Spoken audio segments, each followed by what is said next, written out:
सन्तोष कुमार ठाकुर। आज हामी एउटा चाहिँ प्रब्लम लिएर आएको छौँ हैन। त्यो प्रब्लमलाई सोलुसन गरेर देखाउने हो। ठीक छ। हामी प्रयोग गर्दै आइरहेको ल्यापटप या डेस्कटप जुन चाहिँ ब्रान्डेड हुन्छ, त्यो ल्यापटप या डेस्कटपको चाहिँ जेनेरेसन कुन हो भन्ने कुरा चाहिँ कसरी हेर्न सक्छौँ हामी त है। त्यसको बारेमा चाहिँ आज हामी कुरा गर्नेछौँ र प्र्याक्टिकली हामी हेर्नेछौँ कि कसरी चाहिँ यसलाई फाइन्ड आउट गर्न सकिन्छ कि कुन जेनेरेसनको चाहिँ हामी CPU युज गर्दैछौँ या ल्यापटप युज गर्दैछौँ या डेस्कटप युज गर्दैछौँ है। त सबैभन्दा पहिला हामी यो हेरिहालौँ कि ल्यापटप या डेस्कटपलाई यदि हामी हेर्ने ल्यापटप या डेस्कटपमा यदि हेर्ने हो भने त कहीँ पनि जेनेरेसन उल्लेख गरिएको हुँदैन है। कुनै कुनै ल्यापटपहरूमा त हुन्छ हैन। अब विशेष तरिकाले चाहिँ हेर्न खोज्यो भने चाहिँ देख्न सकिन्छ यो फलानै जेनेरेसनको हो भनेर। तर अर्को हामीसँग एउटा चाहिँ के मेथोलोजी छ भने कि हामी चाहिँ जेनेरेसनलाई चाहिँ यसरी फाइन्ड आउट गर्न सक्छौँ कि त्यसको मोडल हैन, जुन हाम्रो प्रोसेसर हुन्छ त्यसको मोडल कुन हो त हैन। त्यो मोडलको आधारमा चाहिँ हामी डिसाइड गर्न सक्छौँ कि यो चाहिँ यो जेनेरेसनको चाहिँ ल्यापटप या यो जेनेरेसनको चाहिँ हाम्रो माइक्रो प्रोसेसर हो। जेनरली हामी ल्यापटपको जेनेरेसन भन्ने काम गर्छौँ। एक्चुअली ल्यापटपको जेनेरेसन हुँदैन हैन, प्रोसेसरको जेनेरेसनकै आधारमा हामी चाहिँ ल्यापटपको जेनेरेसन भन्ने काम गर्छौँ। ओके, त ल्यापटपको जेनेरेसन भनेको प्रोसेसरको जेनेरेसन हो र प्रोसेसरको जेनेरेसन हामी चाहिँ कसरी फाइन्ड आउट गर्न सक्छौँ त युजिङ द मोडेल्स है। यसको मोडेललाई युज गरेर हामी चाहिँ हेर्न सक्छौँ। त त्यसको लागि सबैभन्दा पहिला हामीलाई जानु पर्यो दिस पीसीमा गएर राइट माउस क्लिक गर्ने है।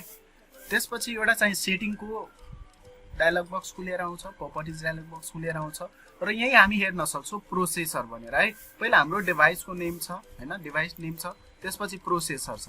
यहाँ प्रोसेसरमा हामी हेरौँ त इन्टेल आर कोर टिएम i5 हैन 2520M भनेर लेखेको छ हैन। यो नै चाहिँ के हो त हाम्रो जेनेरेसन हो। इट मिन्स दैट हाम्रो जुन प्रोसेसर छ त्यो चाहिँ सेकेन्ड जेनेरेसनको प्रोसेसर हो है। यो CPU चाहिँ सेकेन्ड जेनेरेसनको रहेको छ। ठीक छ। एउटा त यो तरिका भयो, यसरी चाहिँ हामी हेर्न सक्छौँ कि हाम्रो जेनेरेसन भनेको कुन हो। यहाँ क्लियरली एउटा गाइज म पहिला नै भनिसकेको छु कि मोडेलको आधारमा हामी डिसाइड गर्न सक्छौँ।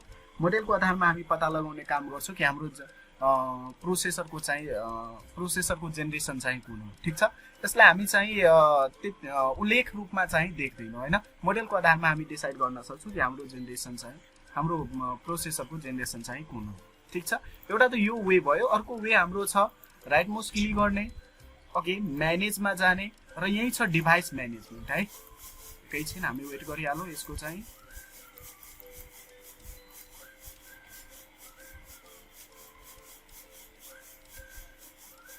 ठीक छ।